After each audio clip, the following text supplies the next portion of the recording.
तांदळाचे बॉबी पापडचा व्हिडिओ दाखवा ना। चला तर मग आज तुमच्यासोबत तांदळाचे बॉबी पापडचा व्हिडिओ शेअर केलेला आहे। अगदी दुप्पट तिप्पट फुलताय बघू शकता आणि तळल्यानंतर पांढरा शुभ्र होत आहे। बनवायला इतके सोपे आहेत की पहिल्यांदा जरी बनवले तरी देखील चुकणार नाही। उन्हाळी वाळवण एपिसोड 29 मध्ये आपण तांदळाच्या पिठाचे बॉबी पापड कसे बनवायचे ते बघणार आहोत। एका वाटीने इथे पीठ घेतलेले आहे तांदळाचं।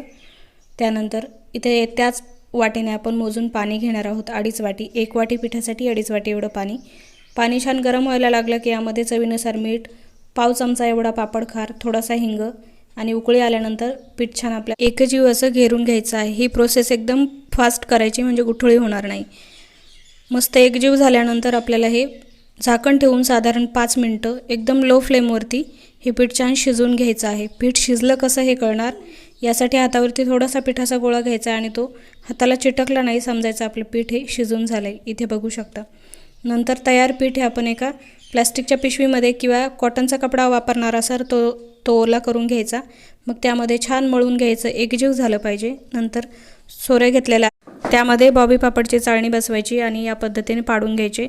एकत्र सुरुवातीला झाले तरी हरकत नाही, थोडेसे सुकल्यानंतर हे अगदी वेगवेगळे करून वाळून घ्यायचे आहे। 1 दिवसाच्या उन्हामध्ये वाळून होतात, फॅन खाली देखील सुकू शकता। 1 ते 2 दिवसामध्ये सुकून तयार होतात। तयार झालेले पांढरे शुभ्र पापड हे आता तळून दाखवणार आहे।